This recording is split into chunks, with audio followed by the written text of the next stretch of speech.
Hey folks, tatry nating kantahin ang Tugmang Preso ni Looney nang walang plus one.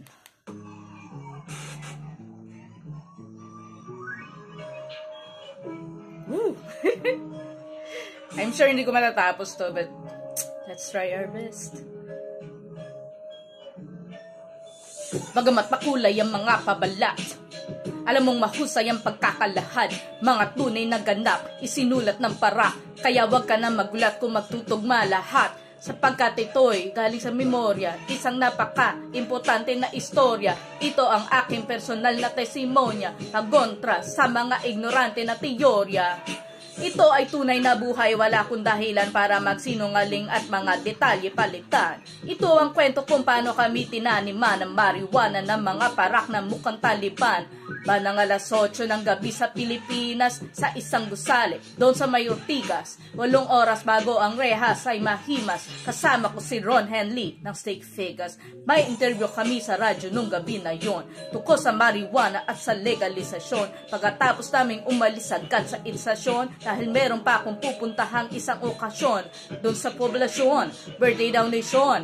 Yun lang ang alam ko na detalye pa noon. Medyo masama ang panahon, umaambon, kaya tinexo na si Utol, pumunta ka na ngayon.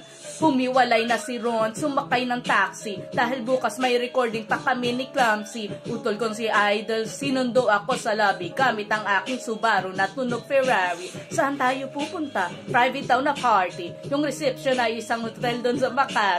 Bata na may cancer, kumanta kanya mami. Idol ako ng anak at rap ang kanyang hobby. Pangalan daw ay Sean, walang pake sa money, kasi handang magbayad kahit magkano si daddy. Lumambot ang aking puso noong una ko narinig, naawa ako kay Sean, mga luha ng ilid. Nung nalaman ko lagay na daw ng bata tagilid, di nyo kailangan magbayad, pupunta ko sa event, rekta sa Makati, kahit traffic ay kainip. Kasama ko si Rude at si Ivan, ang sikip, at si Kuya Albert, yung driver kong mabait, at saka si Idol, aking manager at kapatid na merong thalassemia, isang kakaibang sakit. Kailangan niya lagi salinan ng dugo na pantawid, at dahil malapit lang sa hotel yung Makati bed, sumabay na lang siya sa amin para mas makatipid. Yung katabi ko sa backseat, si Rude Boy at si Ivan. Documentation, security at hype man. Bali siksikan kami sa aking chikot. 3 kami mga lalaki sa likod. Pagdating sa Makati, sakto lang yung timing. Nag-text na rin yung mami at nagsabi mag-start na daw yung party. Sa basement daw yung parking. Salamat sa pagpunta, pasok lang kayo darling. Pagba ng kotse, hinanap ko yung main floor. May nagpalitrato sa tabi ng elevator. Idol, pwede favor? Baka pwede magpa-picture. Kasi idol na idol ka talaga ng anak ko na grade 4. Pag-selfie kami dalawa sa kanyang racer. Tapos tinutok sa akin yung baril na Terminator. Pero bilang narrator, lagyan natin ng flavor para di masyado halata yung trauma ko na major. Kakagulantang, sangkatutak na ninja cop sa amin ang tumambang. Parang Wu-Tang Clan, lampas 10 lumabas sa van. Pasensya na idol, napagutusan lang lumakbang. Wala nang nagawa, tinutukan ng bereta sa muka, tinatapa, pinosasan pilit, pinapatingin sa baba. Mga bulsa namin sa isa nilang kinapa. Akala ko kidnap for ransom ang sadya, o kaya baka prank lang to na malala lang ya.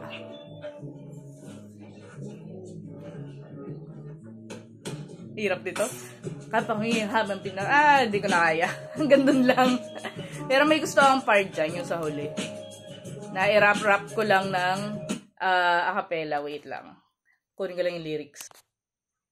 Alam ko meron ako mga paanan na tapakan, ngunit di ko yun sinasadya. Ako ay tao lamang, pinaglaban lang ang paglikha na merong kalayaan, at kung yun ay masama, yun lang ang aking kasalanan. Something like that. Para feeling ko hindi ko nakuha yung tono. Pero ang ganda nito, as in challenge siya, lalo nung gusto mag-rap. Kasi imagine niyo how long siya. Parang like almost 8 minutes. So, woo! Congrats talaga, nanalo to sa Wish Music Awards.